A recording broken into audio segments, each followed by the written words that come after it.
سپاہی مقبول حسین کی زبان سے نکلے ہوئے الفاظ دشمنوں کو ذہنوں پر ہتھوڑوں کی طرح لگتے تھے۔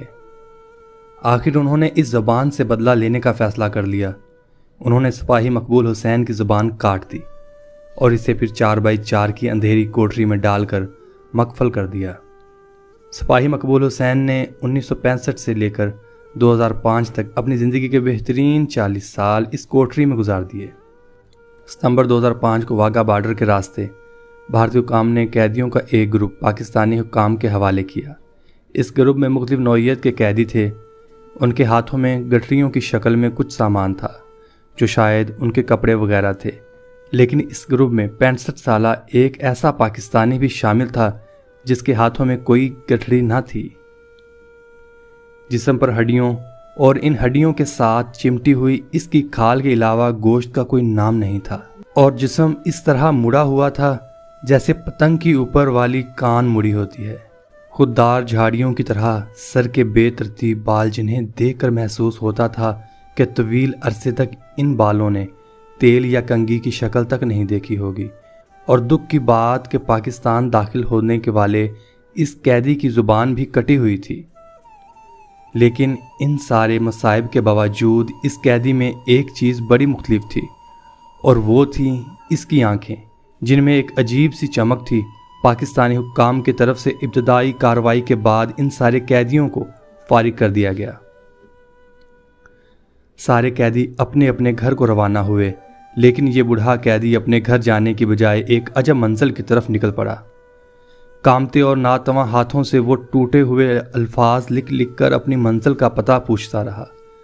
ہر کوئی اسے ایک غریب سائل سمجھ کر اس کی رہنمائی کرتا رہا، اور یوں 2005 میں یہ بوڑھا پاکستانی آرمی کی آزاد کشمیر ریجمنٹ تک پہنچ گیا۔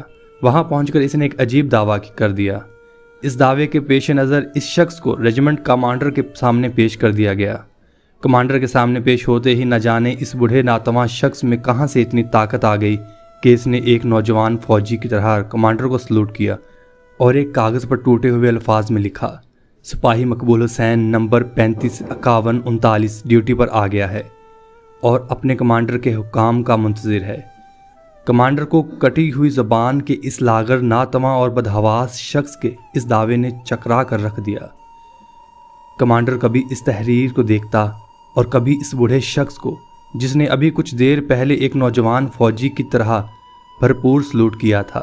کمانڈر کے حکم پر قیدی کے لکھے ہوئے نام اور نمبر کی مدد سے جب فوجی ریکارڈ کی پرانی فائلوں کی گرد چھانی گئی اور اس شخص کے رشتہ داروں کو ڈھونڈ کر لایا گیا، تو ایک دل ہلا دینے والے داستان سامنے آئی۔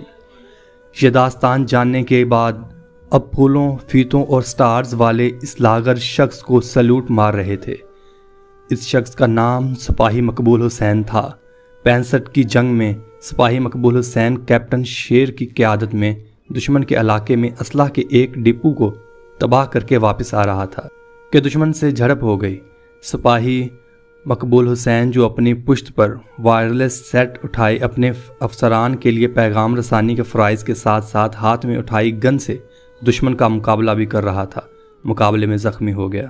سپاہی اسے اٹھا کر واپس لانے لگے تو سپاہی مقبول حسین نے انکار کرتے ہوئے کہا کہ بجائے میں زخمی حالت میں آپ کا بوجھ بنوں، میں دشمن کا مقابلہ کرتے ہوئے آپ کے لیے محفوظ راستہ مہیا کرتا ہوں۔ ساتھیوں کا اصرار دیکھ کر مقبول حسین نے ایک چال چلی اور خود کو چھوٹی کھائی میں گرا کر اپنے ساتھیوں کی نظر سے اوجھل کر لیا۔ دوست تلاش کرتے رہے اور واپس لوٹ گئے تو اس نے ایک مرتبہ پھر دشمن کے فوجیوں کو آڑے ہاتھوں لیا۔ اسی دوران دشمن کی ایک گولی نے سپاہی مقبول حسین کو شدید زخمی کر دیا۔ وہ بے ہوش ہو کر گر پڑا اور دشمن نے اسے گرفتار کر لیا۔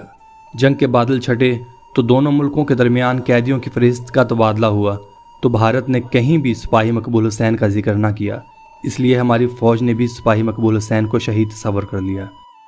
بہادر شہیدوں کی بنائی گئی ایک یادگار پر اس کا نام بھی کندہ کر دیا گیا۔ ادھر بھارتی افواج خوبصورت اور کڑیل جسم کے مالک سپاہی مقبول حسین کی زبان کھلوانے کے لیے اس پر ظلم کے پہاڑ توڑنے لگے۔ اسے 4x4 فٹ کے ایک پنجرہ نما کوٹری میں قید کر دیا گیا، جہاں وہ نہ بیٹھ سکتا تھا نہ لیٹ سکتا تھا۔ دشمن انسانی سوز مظالم کے باوجود اس سے کچھ نہ اگلوا سکا۔ سپاہی مقبول حسین کی بہادری اور ثابت قدمی نے بھارتی فوجی افسران کو پاگل کر دیا۔ جب انہوں نے دیکھا کہ مقبول حسین کوئی راز نہیں بتاتا تو وہ اپنی تسکین کے لیے مقبول حسین کو تشدد کا نشانہ بنا کر کہتے کہو پاکستان مرد آباد، اور سپاہی مقبول حسین اپنی ساری توانائی اکٹھی کر کے نعرہ مارتا پاکستان زندہ باد، پاکستان زندہ باد، جو بھارتی فوجیوں کو جلا کر راکھ کر دیتا۔ وہ چلانے لگتے اور سپاہی مقبول کو پاگل پاگل کہنا شروع کر دیتے اور کہتے کہ یہ پاکستانی فوجی پاگل اپنی جان کا دشمن ہے، اور سپاہی مقبول حسین کہتا ہاں میں پاگل ہوں، ہاں میں پاگل ہوں، اپنے ملک کے ایک ایک ذرے کے لیے ہاں میں پاگل ہوں، اپنے ملک کے کونے کونے کے دفاع کے لیے ہاں میں پاگل ہوں، اپنے ملک کی عزت و وقار کے لیے۔ سپاہی مقبول حسین کی زبان سے نکلے ہوئے یہ الفاظ دشمنوں کے ذہنوں پر ہتھوڑوں کی طرح لگتے تھے۔ آخر انہوں نے اس زبان سے بدلہ لینے کا فیصلہ کر لیا۔ انہوں نے سپاہی مقبول حسین کی زبان کاٹ دی اور اسے پھر 4x4 کی اندھیری کوٹری میں ڈال کر مقفل کر دیا۔ سپاہی مقبول حسین نے 1965 سے لے کر 2005 تک اپنی زندگی کے بہترین 40 سال اس کوٹری میں گزار دیے۔ اب وہ کٹی زبان سے پاکستان زندہ باد کا نعرہ تو نہیں لگا سکتا تھا، لیکن اپنے جسم پر لباس کے نام پر پہنے چیتڑوں کی مدد سے ایک حصے کو صاف کرتا اور اپنے جسم سے رستے ہوئے خون کی مدد سے وہاں زندہ باد، پاکستان زندہ باد، پاکستان زندہ باد لکھ دیتا۔ سپاہی مقبول حسین اپنی زندگی کے بہترین دن اپنے وطن کی محبت کے پاگل پن میں گزارتا رہا۔ آئیں ہم مل کر آج ایسے سارے پاگلوں کو سلیوٹ کرتے ہیں۔ پاکستان زندہ باد۔ ایسی مزید اچھی ویڈیو دیکھنے کے لیے میرے چینل وائز آف ایمی کو سبسکرائب کریں۔ اللہ حافظ۔